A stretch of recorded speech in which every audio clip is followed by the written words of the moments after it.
On a night that seemed carved out of silence, the world shifted without warning.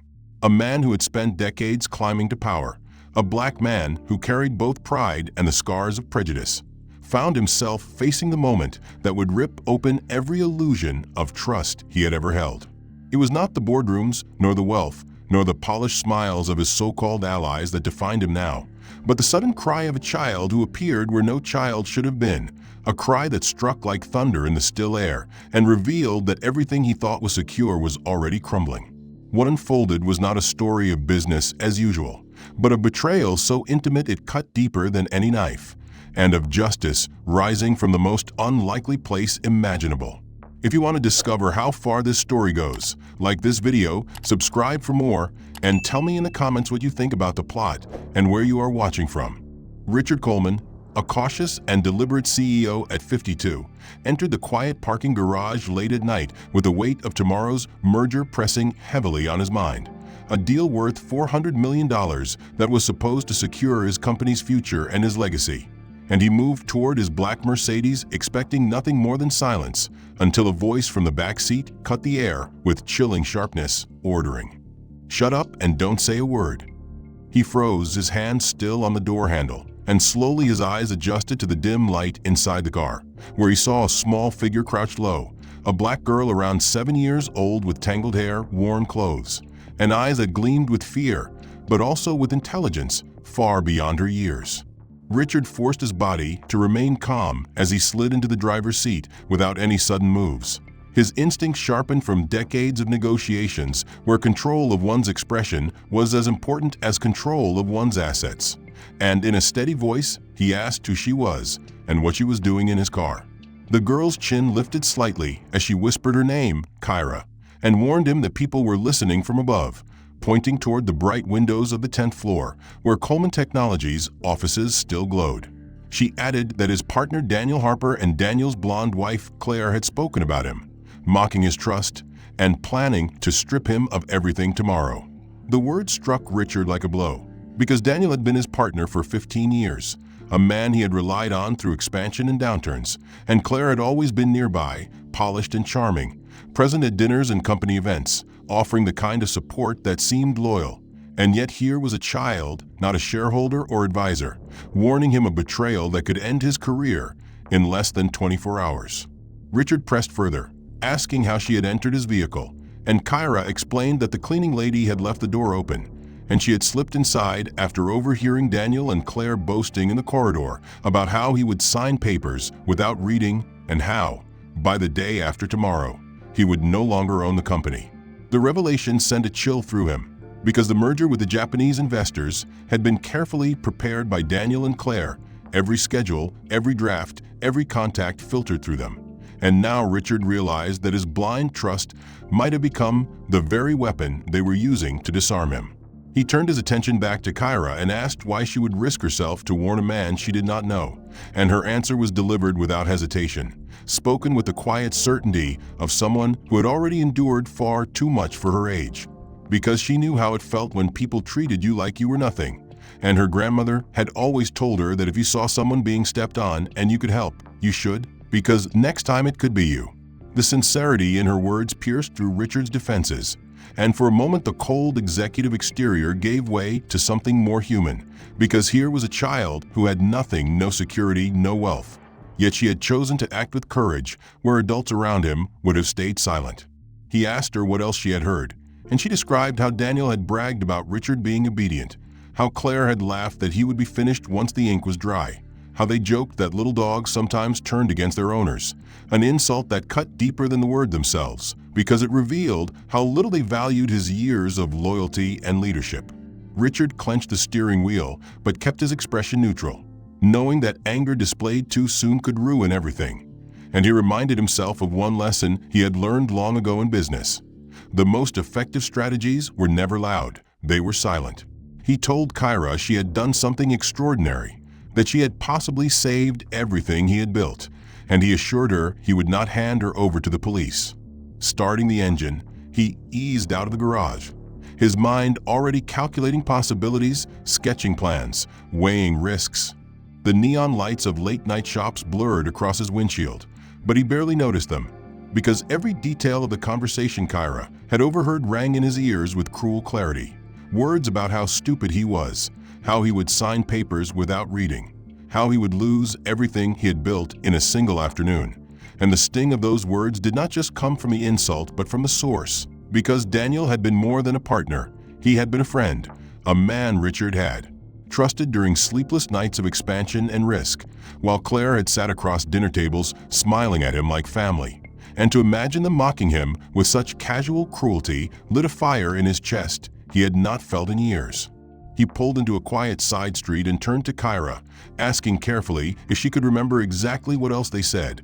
And the girl hugged her knees, whispering that they laughed about how he would soon be looking for another job, that he was an obedient little dog who trusted them blindly, that by the day after tomorrow he would be nothing. And she paused, embarrassed to repeat more of their words, because her grandmother had told her children should not repeat bad things. Richard's jaw tightened at the insult, because the man who had built Coleman Technologies from nothing was no one's dog, and yet to them he was reduced to a fool ready to be discarded. He realized with brutal clarity that every reassurance Daniel had given, every affectionate message from Claire urging him to trust her, had been bait in a trap years in the making, and that tomorrow they planned to spring it with a smile. His phone vibrated again, this time with another message from Daniel saying, "Ready for tomorrow, partner? The Japanese will love our proposal. You're going to retire rich." Richard stared at the message, forced his lips into a thin smile, and typed a friendly response, while inside his anger grew colder, sharper. No longer the fury of shock, but the steel of resolve. He showed the screen to Kyra, who laughed softly, shaking her head with a wisdom beyond her years, telling him that Daniel was lying to his face and laughing about it at the same time. Richard asked if she understood what was at stake, if she realized that the company he had spent decades building, worth $200 million, was balanced on the edge of this betrayal. And Kyra nodded with unshakable seriousness, saying she understood because she knew what it was like when people took from you, when they assumed you were too weak to fight back. Richard's chest tightened at her words, because it was the same feeling he now endured from those he had trusted most. And he realized that in this child's eyes he saw not only fear, but the reflection of his own humiliation and rage. As they stopped at a diner 20 minutes later, Richard ordered food he barely touched while Kyra devoured a hamburger with a hunger of someone used to going without. And as he watched her eat, he asked again why she had come to him, why she would risk hiding in a stranger's car, and her answer struck him with a simplicity that made his throat ache.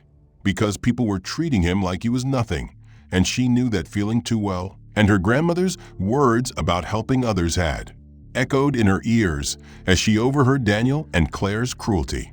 Richard stared into his cold coffee, realizing that tomorrow was not just a fight for his company. It was a fight for dignity, for the principle that trust should never be mistaken for weakness. And as he absorbed this lesson from a 7-year-old girl he had met only an hour ago, he felt something shift inside him, a clarity he had not felt in years. He parked in the driveway, took a breath, and turned to her, asking if she wanted to come inside for a while.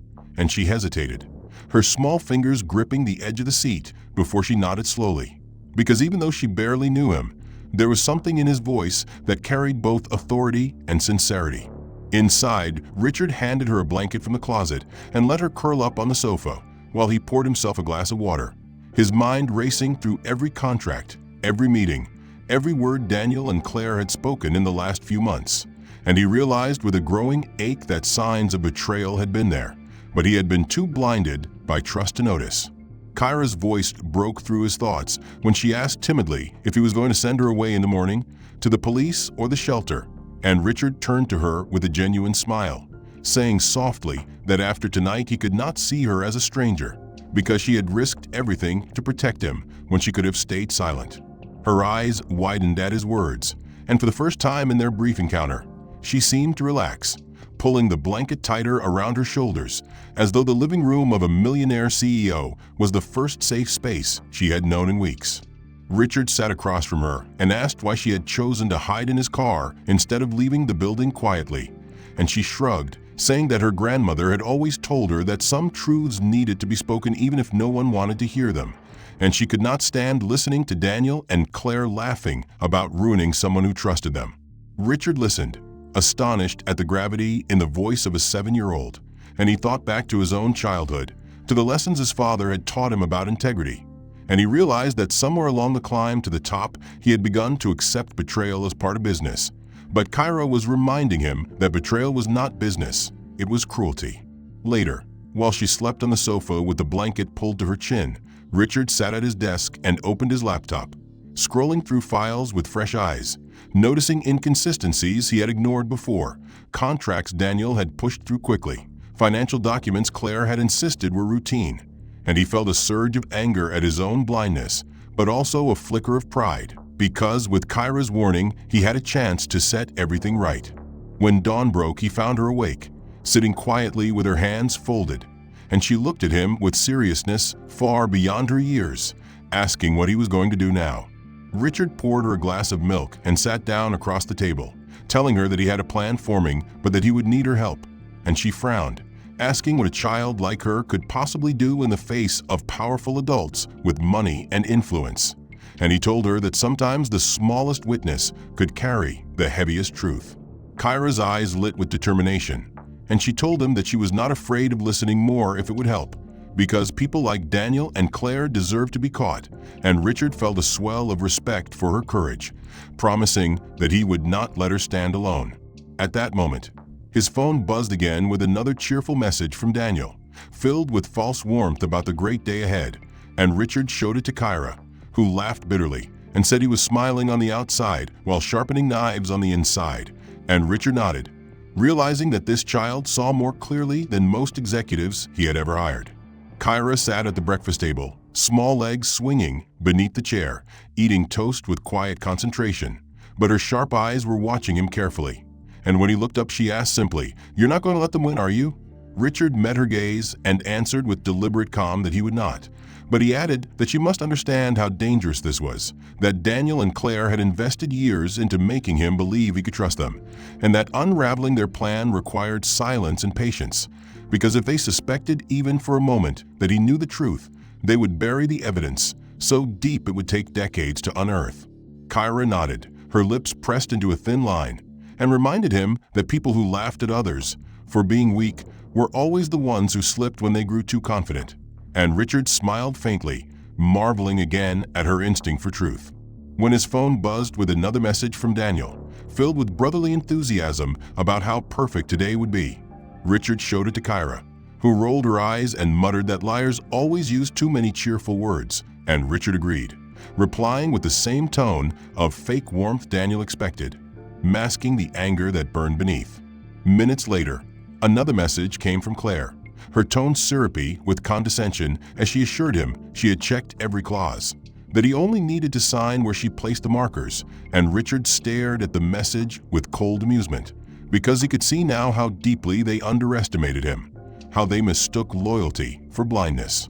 He deleted the message, slipped the phone into his pocket, and told Kyra that their arrogance was the crack in their armor, the flaw he would use to bring them down.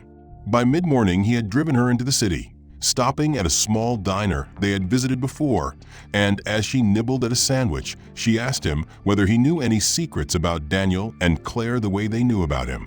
Richard leaned back, sipping coffee that had gone lukewarm, and realized she was right. 15 years of partnership and 10 years of trusting Claire as an assistant had given him access not only to their professional lives, but to their personal weaknesses, their indulgences, their quiet schemes, the things they assumed he never noticed because he had always been too focused on work. He recalled the times Daniel had excused himself for suspiciously timed phone calls during international trips, the irregularities in financial reports Claire had insisted were errors, and the whispers of conversations caught half-finished when he entered a room. And he understood that they had underestimated him not just in this moment, but for years, building their scheme under the illusion that he would never turn his sharp, analytical mind toward them.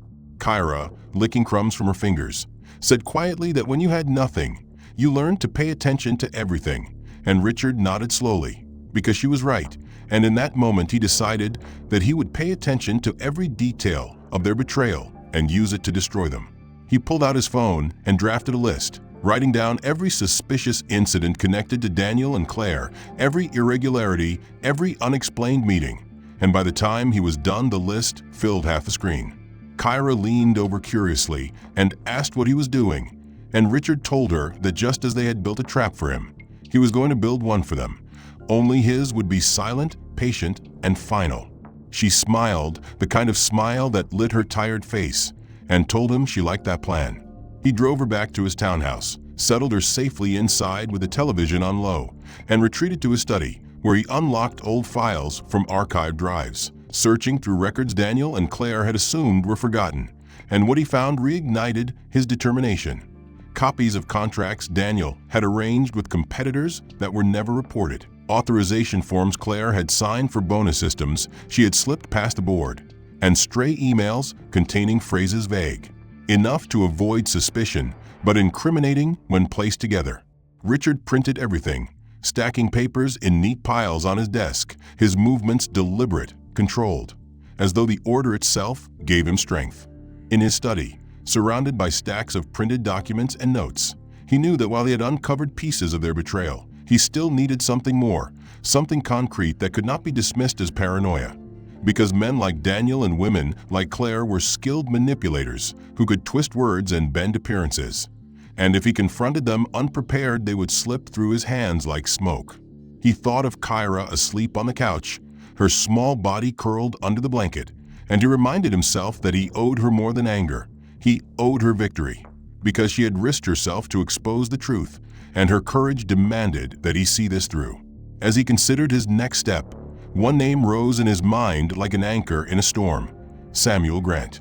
Samuel had once been a trusted investigator, a former detective Richard had hired years ago to quietly check the backgrounds of potential clients and competitors, a man thorough enough to find truths others overlooked. But he had been dismissed a year earlier when Daniel insisted his services were no longer necessary, claiming his fees drained resources. And Richard now realized that Daniel had orchestrated the firing because Samuel asked too many inconvenient questions. The irony was bitter, but Richard knew it could now become his advantage. At dawn, after watching the sky shift from gray to pale blue, he stepped quietly into the kitchen and brewed coffee, the aroma filling the house as Kyra stirred awake, blinking sleep from her eyes and asking if he had figured out what to do. And he told her he had, that he needed help from someone who once worked for him, someone Daniel had feared enough to remove. And she tilted her head curiously, asking if this person could really be trusted. And Richard assured her that Samuel was one of the few people who still valued truth over convenience. After breakfast, he dialed Samuel's number with steady fingers. And when the line clicked open, he heard the familiar gravelly voice, surprised but cautious, answering with a guarded tone. And Richard introduced himself with quiet gravity, saying he needed a meeting immediately. Samuel was silent for a moment, then laughed bitterly, remarking that he had suspected Richard was not the one who wanted him gone, that he had always believed Daniel had pulled the strings, and Richard confirmed that suspicion with a clipped statement, admitting he should have questioned it sooner. Samuel agreed to meet within hours, intrigued by the urgency in Richard's voice, and Richard ended the call with a weight lifting from his chest, because now he was no longer alone in this battle.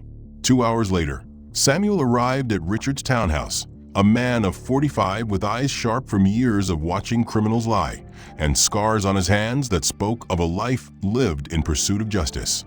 He entered the kitchen, glanced at Kyra with curiosity and respect when Richard introduced her, and listened as Richard laid out the situation, every detail of Daniel and Claire's scheme, the evidence he had already collected, and the warning Kyra had risked her safety to deliver. Samuel shook his head slowly, both impressed and outraged, and remarked that it was remarkable that a 7-year-old had done what board members, auditors, and even Richard himself had failed to do, pierce through the veil of charm Daniel and Claire had woven. Kyra listened with quiet pride, though her eyes remained serious, because she understood this was no game. Samuel opened the briefcase he had brought, pulling out a sleek tablet filled with files he had continued to collect on his own since his dismissal, because he had never trusted the way Daniel and Claire maneuvered. And as he scrolled through spreadsheets and documents, Richard felt his blood run cold. The data revealed suspicious transfers, fake contracts, and ghost clients, a network of shell companies that Daniel and Claire had constructed over 2 years, siphoning more than $5 million from Coleman Technologies.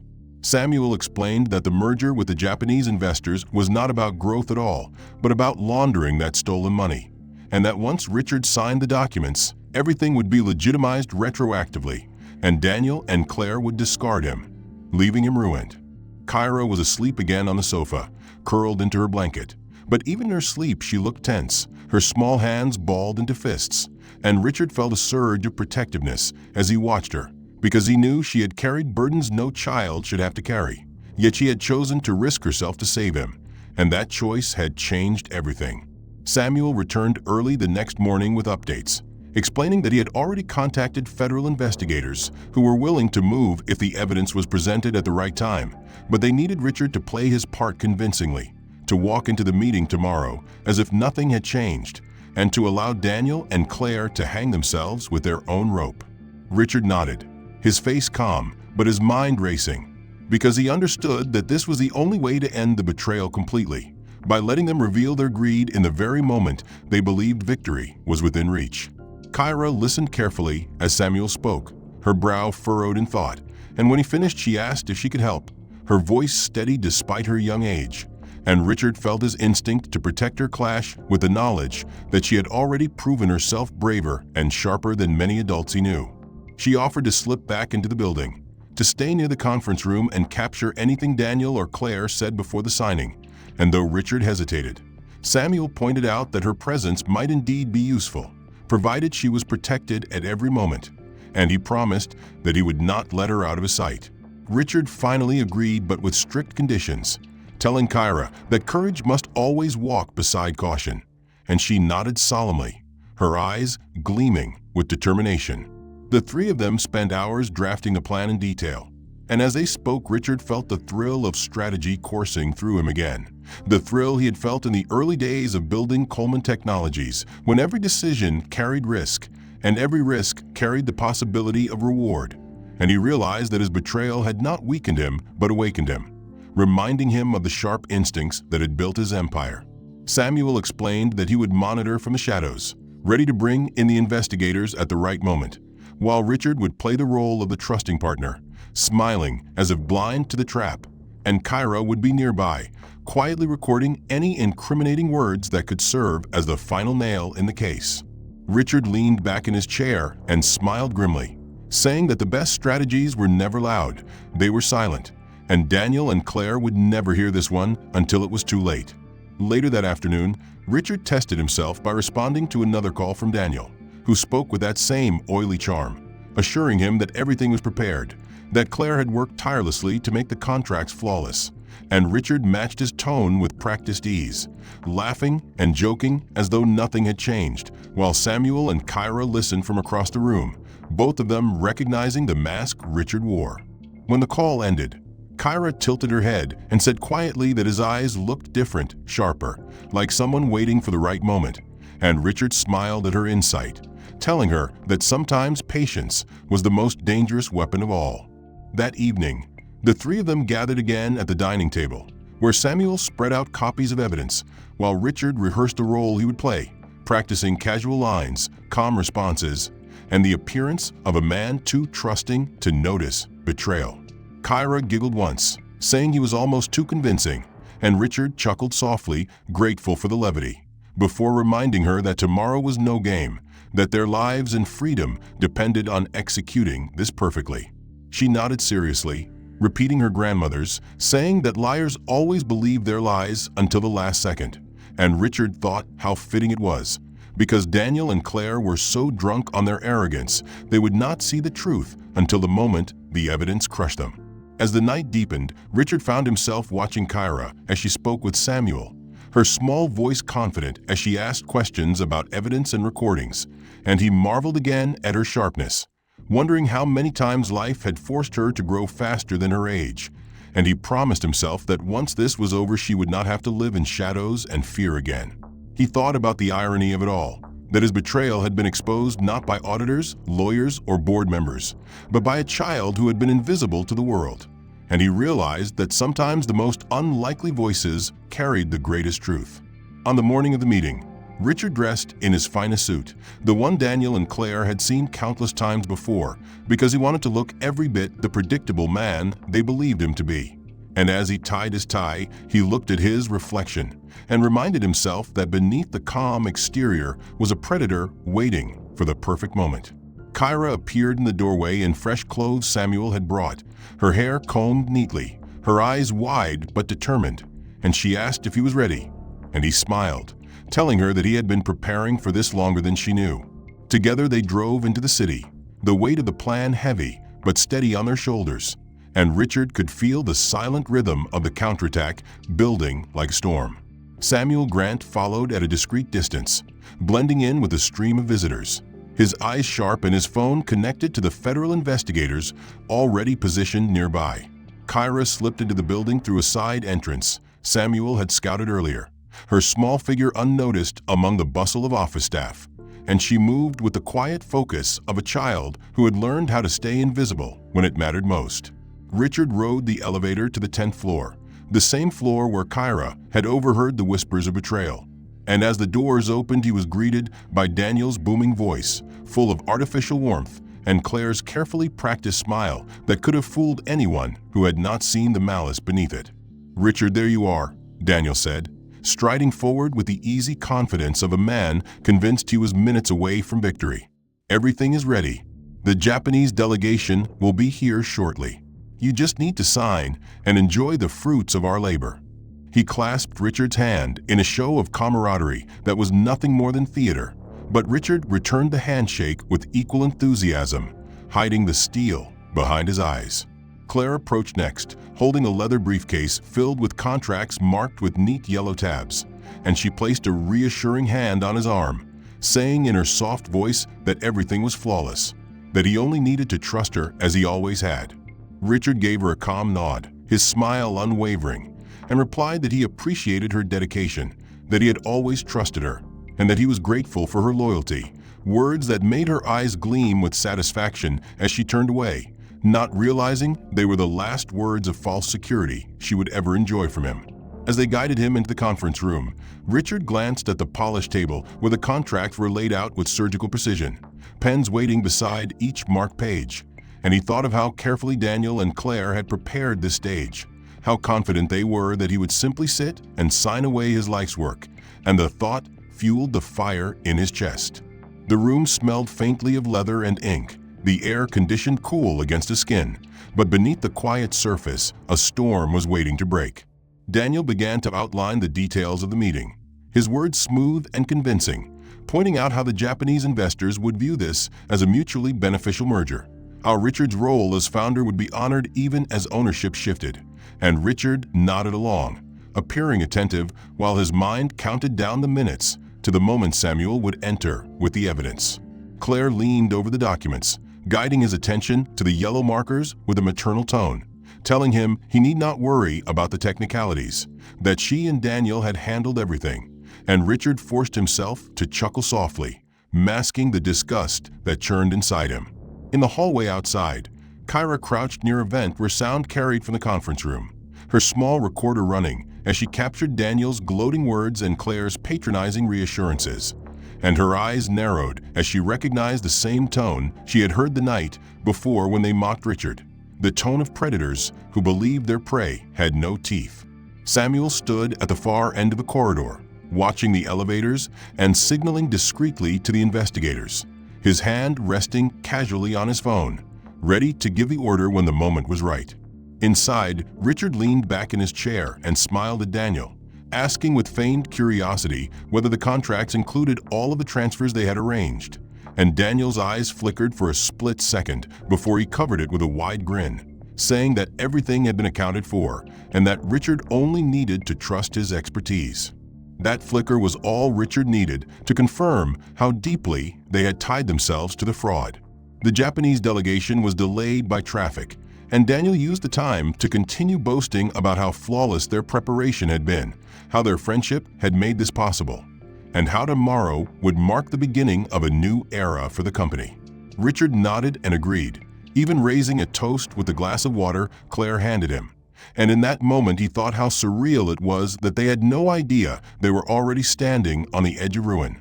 The sound of footsteps drew everyone's attention as Samuel entered the room, carrying a plain box under his arm, and Daniel frowned in surprise, his mask slipping slightly as he asked what Samuel was doing there. Richard rose slowly from his chair, straightened his tie, and answered with a calm voice that Samuel was there because Richard believed transparency was important, and Daniel laughed harshly, saying there was no need for investigators, not today. Claire placed a hand on Daniel's arm, whispering something under her breath, and Richard saw the flicker of panic in her eyes.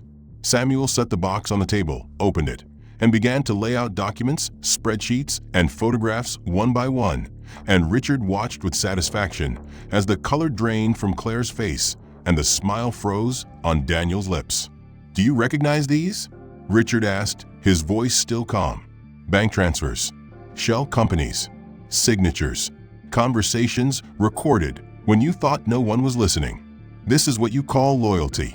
Daniel blustered, his voice rising as he claimed it was all a misunderstanding, that the documents were taken out of context. But his words rang hollow in the cold silence of the room. Claire tried to interject with soothing tones, saying that Richard was confused, that these were standard business practices. But Samuel cut her off with recordings that echoed through the speakers. Her own voice mocking Richard as a sentimental fool, Daniel's voice laughing about the day after tomorrow when Richard would be nothing. The federal investigators stepped further into the room, their badges glinting under the overhead lights, and Daniel tried to muster his trademark charm, raising his hands as though he could still control the narrative, saying that this was all a misunderstanding, that the contracts were legitimate, that Richard had been misled by an overeager investigator and a frightened child. But Richard remained steady, shaking his head slowly, and pressed a button on the laptop Samuel had set up, filling the room with the recorded voices of Daniel and Claire themselves, captured in their own arrogance. Claire's voice came first, dripping with condescension as she laughed about Richard being a sentimental fool, certain he would sign whatever was placed in front of him. And then Daniel's voice followed, boasting about 15 years of pretending to be Richard's friend, mocking the day when Richard would wake up to find everything gone. The sound of their voices echoing through the room was devastating, stripping away their last defense, and Claire staggered back into her chair as if her legs could no longer support her, while Daniel's mask of charm shattered, his face twisting into raw fury. He slammed his fist on the table, shouting that Richard had set him up, that this was entrapment, but Richard's calm reply silenced him. "I didn't set you up, Daniel. You set yourself up the moment you decided to steal from the very company I built with my own hands. I only gave you the shovels, and you dug your own grave." The investigators approached and laid handcuffs on the table, the cold metal gleaming like a verdict already delivered, and Claire's composure cracked completely, her trembling fingers dropping the folder she had clutched so tightly, scattering papers across the floor like fragments of her broken scheme. Kyra, standing bravely beside the social worker, looked directly at them and repeated in her firm child's voice that she had heard everything, that she had been under the desk when Daniel bragged about the fraud and when Claire laughed at the thought of Richard being ruined. Her words carried a weight far beyond her years because they were simple, honest, and undeniable. Samuel added the finishing blow by playing the second recording, captured when Kyra had listened near the hallway vent, and the sound of Daniel's voice filled the room again, boasting that Richard was too blind to see the trap and that it would be worth every second to watch his face when he lost everything. The investigators exchanged knowing looks, their case solidified beyond question, and one of them stepped forward and declared formally that Daniel Harper and Claire Harper were under arrest for conspiracy, embezzlement, and fraud. Daniel lashed out violently, shoving the table and scattering documents, but two agents grabbed him firmly, twisting his arms behind his back and snapping the cuffs into place as he shouted threats at Richard, vowing he would destroy him, that this wasn't over. Richard remained unmoved, adjusting his tie with the calm dignity of a man who had weathered storms before, and replied evenly, "You already tried to destroy me, Daniel. The difference is I am better at surviving than you are at scheming." Claire broke down completely, sobbing as she begged for understanding, insisting that it had been Daniel's plan all along, that she had only gone along because she was pressured. But Samuel shook his head, pulling out the written confessions of phantom clients she had created, documents she had signed herself, and handed them to the investigators. Her tears meant nothing now, because the paper trail told the truth.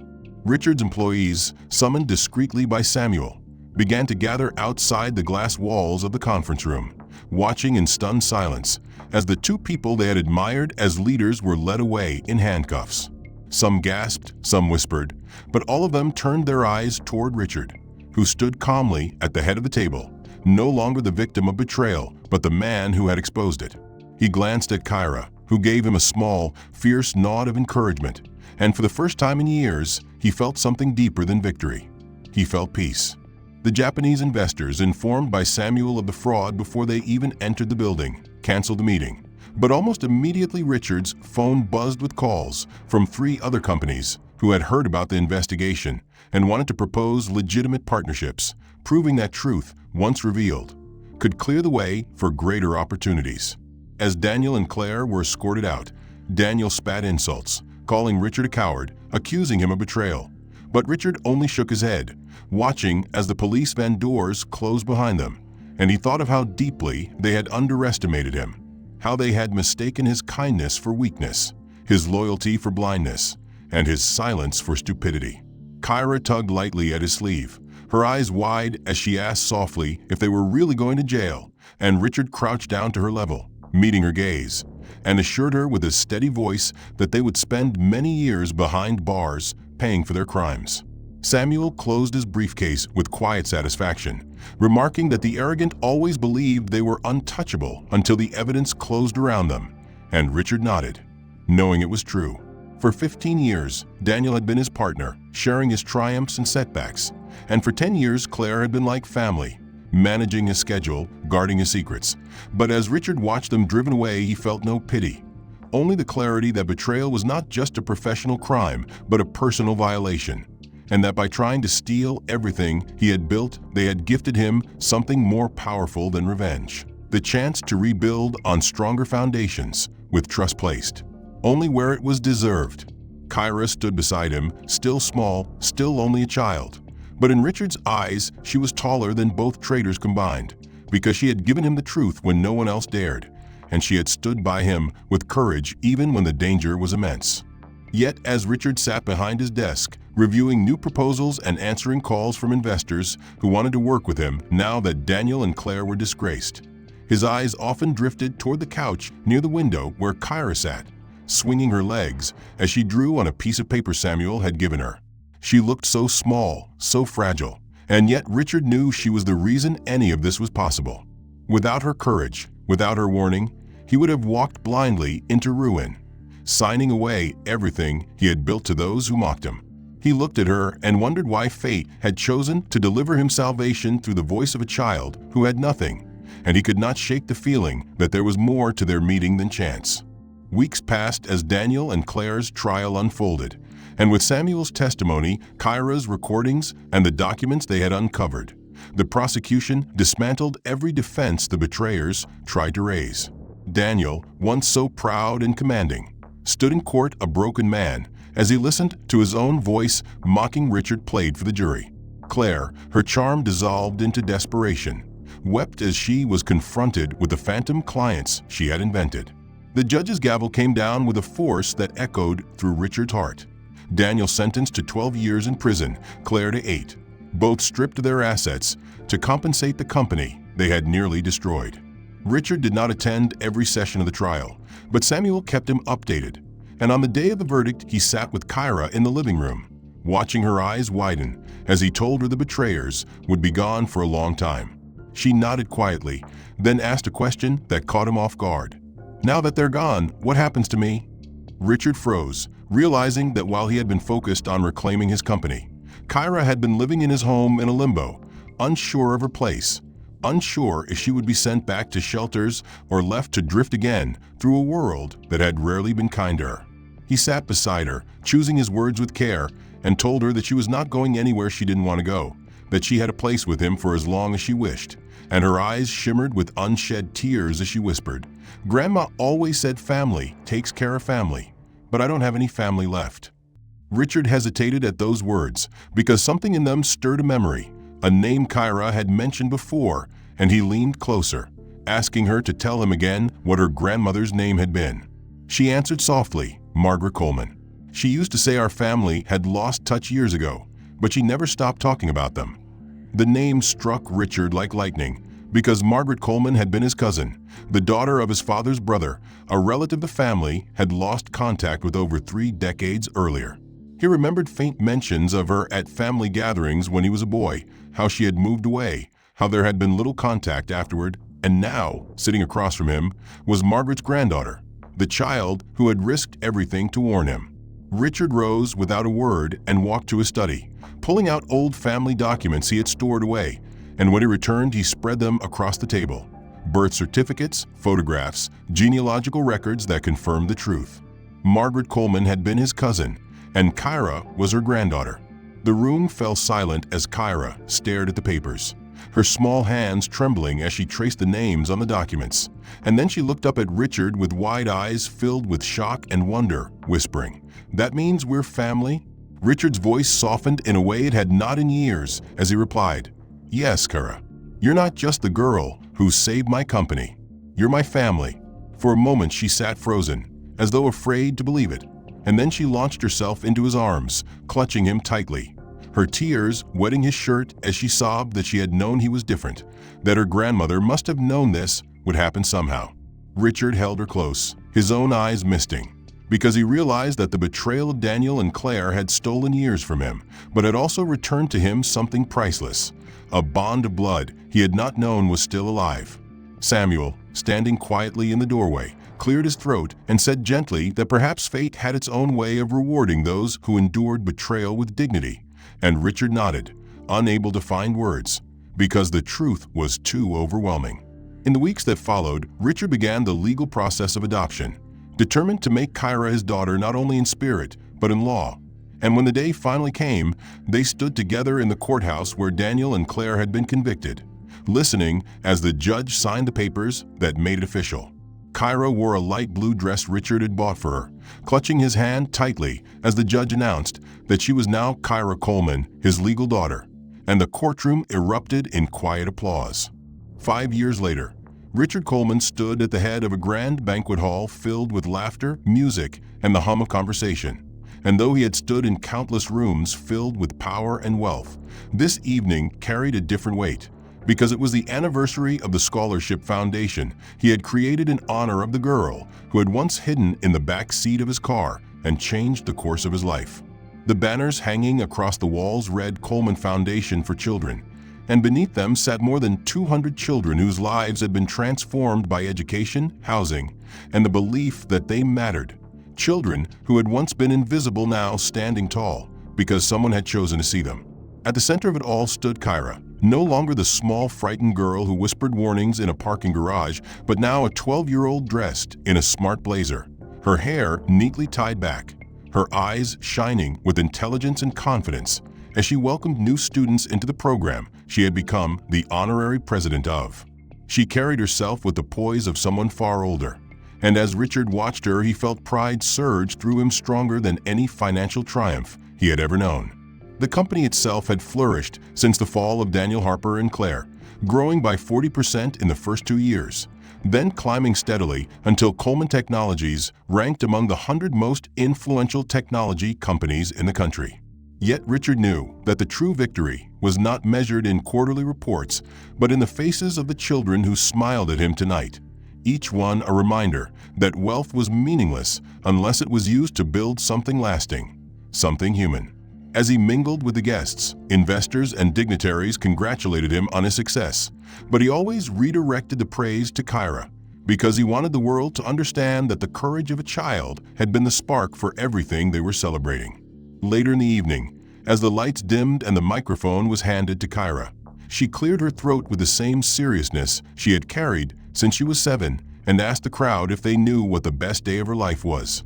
There was a hush of expectation, and then she said clearly, "The best day of my life was the day I got into his car and decided to trust him, because that day I didn't just save a company, I found my family."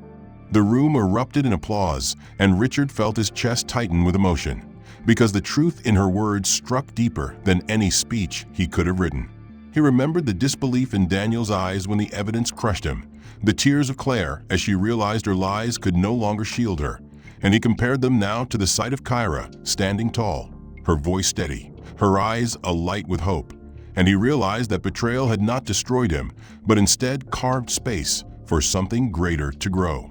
When the applause quieted, Richard stepped onto the stage beside her and placed a hand on her shoulder, thanking the crowd for honoring them, but reminding them that tonight was not about past victories, but about the future of every child who had once been overlooked.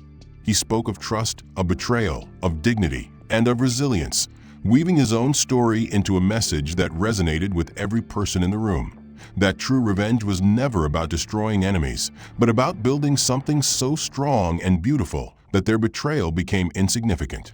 He looked down at Kyra as he said those words, and she smiled back at him. And in that smile he saw the living proof of his message. After the event, as the last guest departed and the hall grew quiet, Richard stood by the window with Kyra at his side, both of them watching the city lights flicker in the distance. She asked him softly if he ever thought about Daniel and Claire, and he admitted that sometimes he did, but not with anger anymore, because their betrayal had given him the chance to discover her, to rebuild his company stronger than ever, and to create a legacy of hope for children who had once been invisible.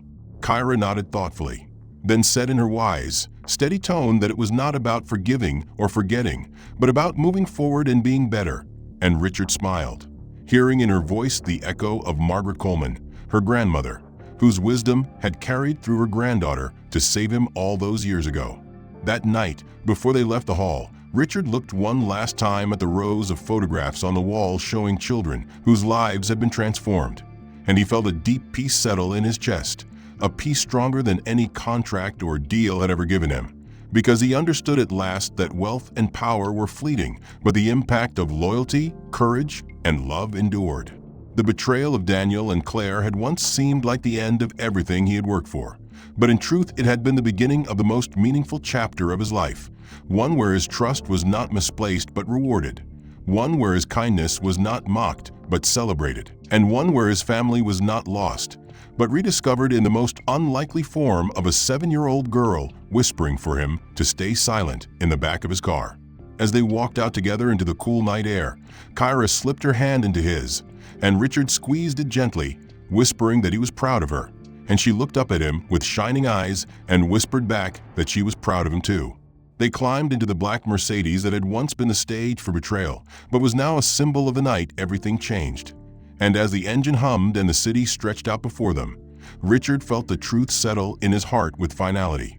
The greatest victories are not written in contracts or bank accounts, but in the lives touched by courage and in the families forged by loyalty. The end. If this story moved you, I would love to hear your thoughts. Tell me in the comments what you think about the plot, what part stayed with you the most, and where in the world you are watching from. Don't forget to like the video if you enjoyed it, and subscribe so you can follow along with the next stories. Your support helps keep these powerful stories alive.